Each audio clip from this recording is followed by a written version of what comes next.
लग्नानंतर होईलच प्रेम या मालिकेच्या आजच्या भागात आपण पाहत असतो की आता जीवा इथे नंदिनीला म्हणत असतो, नंदिनी हे काय चाललंय तुझं, पापलेट खायचे वगैरे असलेच क्रेविंग होतात का, आणि टाईम बघ किती झाला, रात्रीचे 3 वाजलेत असं म्हटल्यानंतर इकडनं नंदिनी म्हणत असं काय करताय तुम्ही, सांगा बरं मला, तुम्ही इतकं भरभरून त्या पापलेटचं कौतुक केलं, एवढं सगळं बोललात, त्यामुळे मला खायची इच्छा होणारच ना, मला त्याच्यामुळे आत्ताच खायचे, तुम्ही काहीही करा पण मला पापलेट आत्ताच पाहिजे असं म्हटल्यानंतर जीवा म्हणतो असं, बरं ठीक आहे, आपल्या मोठ्या नंदूसाठी आणि छोट्या नंदूसाठी मी एवढं तर करू शकतो, ठीक आहे, मी असा जातो आणि असा पापलेट घेऊन येतो आणि तुझ्यासाठी छान बनवून देतो असं इथे म्हटल्यानंतर जीवा तिथून निघून गेलेला. आता 3ला गेलेला जीवा डायरेक्ट 5 वाजता घरी आलेला असतो. आता तो खालीच असतो. इकडं नंदिनी उठून तिची आवरावर करून खरं तर जीवाची इथे वाट पाहत असते, कधी जीवा येतात असं इथं तिचं सुरूच असतं. आता इकडे जो काही खाली जीवा असतो तो आलेला असतो, त्यामुळे जीवाने इथे नंदिनीला कॉल केलेला असतो खाली ये म्हणून. इकडे जीवाने पापलेट आणून छान असं बनवून छान ठेवलेलं असतं बरं का, म्हणजे तिच्यासाठी.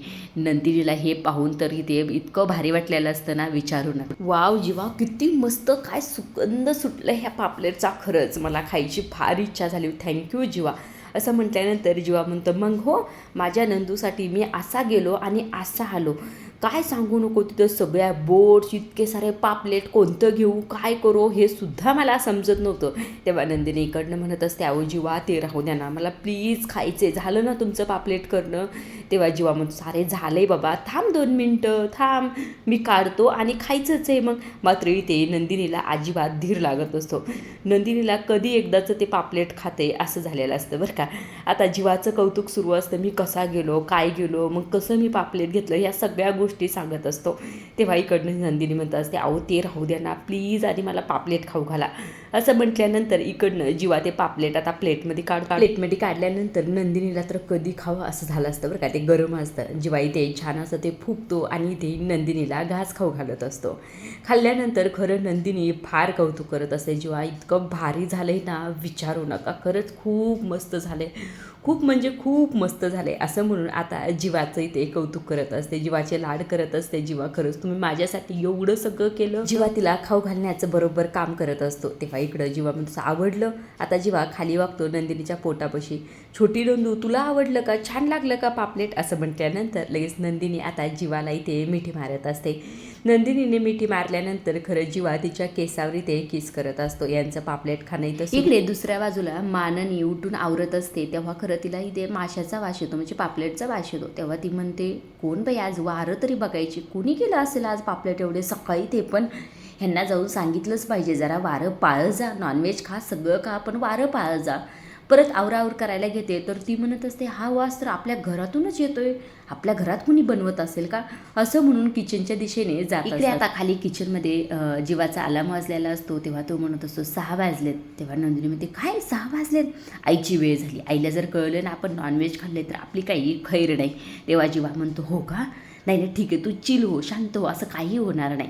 तेव्हा इकडनं नंदिनी म्हणत असते, माझी आई नेहमी म्हणायची की प्रेमाची आस आणि माशाचा वास कधीही जात नाही. तेव्हा जीवा म्हणतो, असं म्हणतेस, मग काय करायचं आता, थांब आपण काहीतरी करूया. तेव्हा नंदिनी म्हणते, थांबा मी काय करते, मी भांडे वगैरे आवरते, तुम्ही काय करा, हा सगळा काही पसारा जो आहे तो बाहेर टाकून या असं म्हणून त्याचं ॲप्रिन इथे काढत असते बरं का. ॲप्रिन वगैरे काढल्यानंतर आता इथे नंदिनी ते भांडे वगैरे घेते बेसिंगमध्ये, आणि जीवा तो सगळा काही कचरा असतो तो कचरा एका पिशवीत भरतो आणि घराच्या बाहेर टाकण्यासाठी गेलेला. इकडे नंदिनी किचन वाटा वगैरे आवरत असते आणि सगळे काही जे भांडे झालेले असतात पापलेटचे ते सगळे काही ते बेसिंगमध्ये टाकून ते घासण्याचं काम करत असते. इकडे जीवा टाकून सगळं काही आलेला असतो. आल्याबरोबर स्वतःच्या हाताचा वास घेतो, म्हणतो असतो, पापलेटचा वास येतोय, आता काय करायचं असं म्हणून साईडला अगरबत्तीचं दिसतं बरं का, एक पॅकेट, अगरबत्तीचं पॅकेट स्वतःच्या खिशात पडदेशीन घालतो आणि हातसुद्धा खिशात घालून बसलेला असतो. इकडनं माननी आलेली असते. आल्याबरोबर म्हणत असतो, गुड मॉर्निंग, आणि तू आई इतक्या सकाळी सकाळी. तेव्हा माननी म्हणते, सकाळी सकाळी काय, दररोजच आहे माझं, आणि मला रे पापलेटचा वास येतोय, आपल्या किचनमधून येतोय का. तेव्हा जीवा म्हणतो, असं काय करतेस आई, आपल्या किचनमधून आजच्या वारी, असं कसं होईल सांग बरं, कुणाची हिंमत आहे का आजच्या वारी नॉनव्हेज करायची नाही, छे, आपल्या किचनमध्ये असं काहीही बनत. आता माननीचं लक्ष जीवाने खिशात हात घातलेला असतो ते त्याच्याकडे जातं बरं का. तेव्हा माननी म्हणते, काय झालं, खिशात काय लपवतोस तू, हात का तसे केलेस, काय ना थंडी वाजते. तेव्हा माननी म्हणते, गपरे, थंडी वाजते, गरमीत कुठं तुला थंडी वाजते का, काय सांग मला, दाखव. तेव्हा जीवा म्हणतो नाही ग आई, एवढं काय लगे तुझं, ही फरशी बघ ना कशी झाली आहे. असं म्हटल्यानंतर माननी ती फरशी बघायला लागते. ते म्हणतात कुठं काय झालं रे जीवा. तेव्हा इकडनं जो काही जीवा असतो ते अगरबत्तीचं पॅकेट इथे नंदिनीकडे फेकतो, मात्र ते दुसरीकडेच गेलेलं असते बरं. तेव्हा इकडनं माननी म्हणत असते काय चाललंय जीवा तुझं, सांग बरं मला, कुठं काय झालंय फरशीला, आणि तुझ्या हातात आधी काय सांग मला, काय असं काय करतोस तू. तेव्हा जीवा म्हणतो असतं मी खरं तर माझा हात उठल्या उठल्या बायकोशिवाय कुणालाही दाखवत नाही. तेव्हा माननीमध्ये तुझं तर काहीतरी वेगळंच असतं. तेव्हा जीवा म्हणतो बरं ठीक आहे ना, हे सगळं काही जाऊ दे ना, तू काय कर, देवपूजा करून घे बरं, जा बरं. तेव्हा मानाने म्हणते तुला माझं रुटीन माहीतसुद्धा नाही, मी खरं तर देवपूजाला जाण्याच्या आधी दूध तापवायला ठेवते. तेव्हा इकडनं जीवा काय एवढं आज उलटं काहीतरी कर आई तू. असं म्हटल्यानंतर माननी म्हणते गप रे बाबा, तुझं काहीतरी आज वेगळंच सुरू बरं का. आता किचनमध्ये चमचा वाजत असतो बरं का, चमचा खाली पडलेला असतो.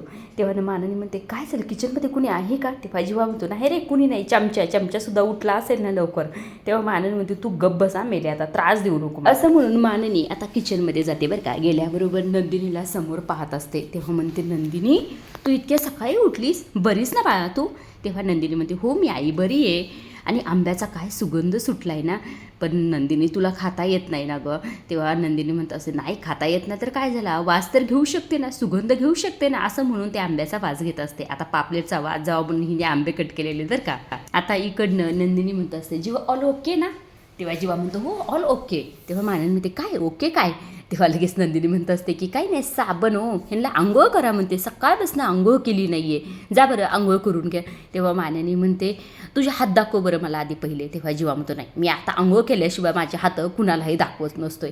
असं म्हणून किचनमधून जातं बरं का. तेव्हा इकडनं नंदिनी म्हणते जा तुम्ही आंघोळ करून घ्या. तेव्हा माननी म्हणत असे ना ह्याचं काहीतरी मेल्याचं वेगळंच आज सुरू आहे बरं का, म्हणजे काहीतरी गडबड आहे. तेव्हा नंदिनी पटदिशीने माननी समोर चहाचा कप ठेवते. तेव्हा माननी म्हणतो तू चहासुद्धा केलास.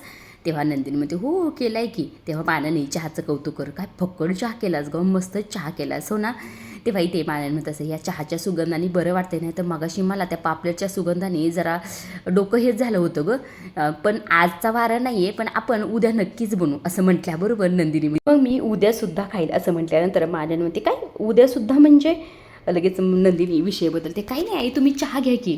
तू चहा घेतलास का. नाही मी पण घेतेच आता. असं म्हणून आता इथे चहाच्या गोंधळात माननीला हिने गोंधळून टाकलेलं असतं बरं का. आता इकडे दुसऱ्या बाजूला वसूच्या रूममध्ये आलेला असतो तो म्हणजे विजय बसलेला असतो. तेव्हा वसूने विजयसाठी इथे पण वगैरे थंडगार घेऊन आलेले असते. आल्याबरोबर ती म्हणत असे रम्याचा फोन आला होता आणि ती विचारत होती विजयराव कसे येतं, म्हणजे सगळं काही ठीक आहे ना. तेव्हा मी म्हटलं हो सगळं ठीक आहे, तू काळजीच करू नको. तुम्ही पण का घेत नाहीत विजयराव. असं म्हटल्यानंतर विजय म्हणत असतो नाही घ्यायचं मला, खरं तर पण्यावरनं काही झालं आहे का तुम्हाला. नाही काही झालं नाही आहे, पण ती काव्या. असं म्हटल्यानंतर इकडे वसू म्हणत असते काय झालं काव्याचं काही का, ती कशी मला पण्यावरनंच बोलली होती ना.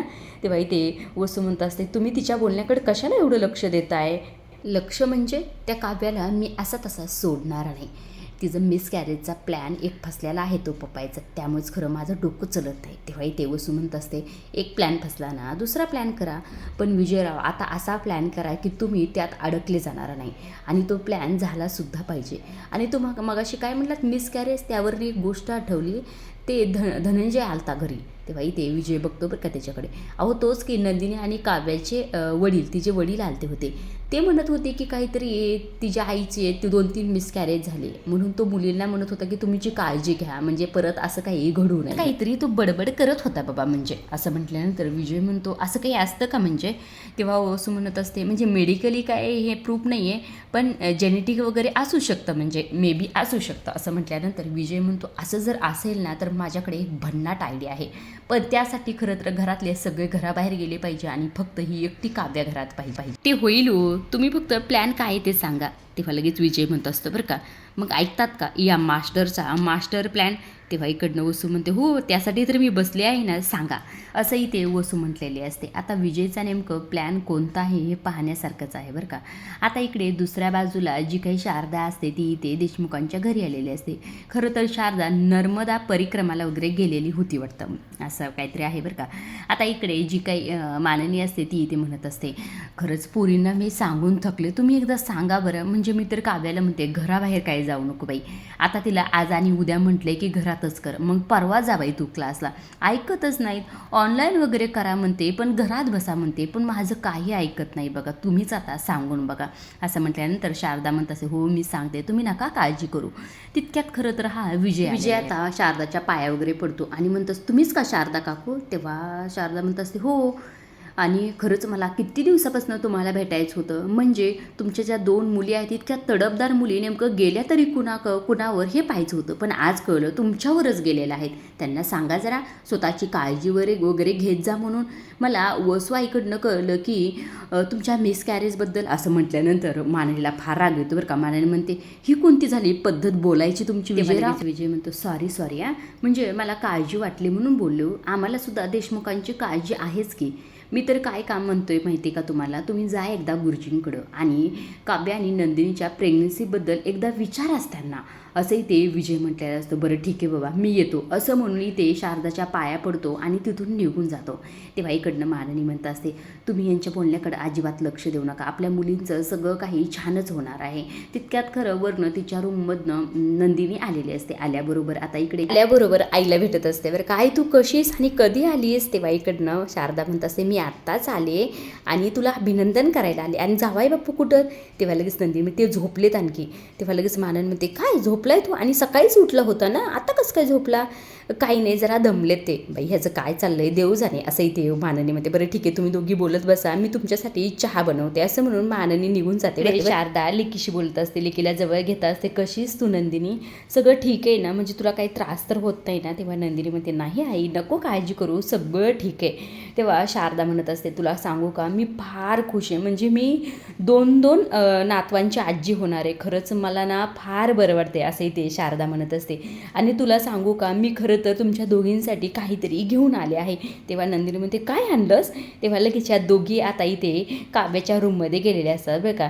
छान असे इथे 2 ड्रेस घेऊन आलेली असते शारदा दोघीसाठी. नाही का गं, आवडलं ना तुमच्या दोघींना? तेव्हा काव्य म्हणते, हो छानच आहे आई. काय आहे ना, मी विचार केला आजकाल आता पहिल्यासारखं काही राहिलं नाही. आजकाल प्रेग्नन्सीमध्ये सुद्धा मुली फॅशन करतात आणि केलंच पाहिजे. प्रेग्नन्सीमध्ये फॅशन करू नये असं कुणी म्हटलंय का? काव्या म्हणत असते, नंदिनी ताई आपण दोघी जणी ना सेम घालूया एका दिवशी. तेव्हा नंदिनी म्हणते, हो चालेल. आता शारदा दोन्ही लेकीला भेटत असते बरं का, जवळ घेत असते आणि ती ते म्हणत असते, एक गोष्ट लक्षात ठेवा बघा, माझ्या बाबतीत जे काही झालं ते तुमच्या बाबतीत नाही होणार. त्यामुळं या गोष्टीचा तुम्ही विचारसुद्धा करू नका. सगळं काही तुमचं ठीकच होईल. असं म्हटल्यानंतर काव्या म्हणत असते, हो आई आम्ही नाही टेन्शन घेत, तू काळजीच करू नकोस. आणि झालं ना तरी माझ्या बाबतीत होईल, नंदिनीच्या बाळाबाबतीत काही होणार नाही. असं म्हटल्यानंतर नंदिनी फार चिडते. काव्या काय चाललंय तुझं हे? असं अभद्र कोण बोलतं सांग बरं? असं काही होणार नाही. आपल्या दोघीचीही बाळे आपल्या आपल्या हातात सुरक्षित असतील. असं जर परत बोललीस ना मी पार्थला तुझी कंप्लेंट करीन बरं का. असं म्हटल्यानंतर काव्या म्हणते, सॉरी. आता शारदा म्हणत असते, पार्थ कुठे आहेत नेमकं? तेव्हा काव्या म्हणते, काय ना त्यांचं जरा काम वाढलं. ह्या रम्याने रिझाईन केलंय, त्यामुळे खरं रम्याचे सगळे कामं त्यांनाच करावं लागतात. रम्याची रिप्लेसमेंट शोधतात ते. असंही ते काव्या खरं या दोघींना म्हणत असते. आता इकडे दुसऱ्या बाजूला पार्थ एका मुलीचा इंटरव्ह्यू घेत असतो. तो म्हणत असतो, तुमचा ओव्हरऑल एक्सपिरियन्स वगैरे ठीक आहे, आम्ही तुम्हाला कळवतो. असं म्हटल्यानंतर ती मुलगी निघून जाते. मात्र इथे पार्थला फार टेन्शन आलेलं असतं. ते म्हणत असं, या रम्याची रिप्लेसमेंट मला मिळेल का नाही? असं म्हटल्यानंतर एका मुलीची इथे ऑफिसमध्ये एंट्री झालेली असते. एंट्री झाल्याबरोबर ते म्हणत असते, सर जगात प्रत्येक गोष्टीची रिप्लेसमेंट मिळतच असते असंही ती म्हटलेली असते बरं का. आता लगेच दुसऱ्या बाजूला दाखवण्यात आलेलं असते, किचनमध्ये मांडणीची जरा गडबड वगैरे सुरू असते स्वयंपाकाची. तितक्यात खरं ते इकडनं मिथून काका आलेले असतात. आल्याबरोबर, गुड मॉर्निंग वहिनी, गडबड सुरू आहे का जरा? हो ना, जरा गडबड सुरू आहे. कणिक मळते, भाजी निवडायची करायची, डब्बे द्यायचेत, काय ना आशेच्या बोटाला जरा कापलंय. त्यामुळे तिला म्हणलं, बस मी करते सगळं, तुमचं काही काम होतं का? हो काम होतं तसं, पण तुमची खूपच आज गडबड आहे, म्हणजे हे का धांदल उडणार आहे का नाही? बरं तुमचं काम काय आहे सांगा की. तेव्हा मिथून काका म्हणतात, काय आहे ना श्रेयाचा फोन आला होता. हो का, श्रेयाचा फोन आला होता, कशी आहे ती?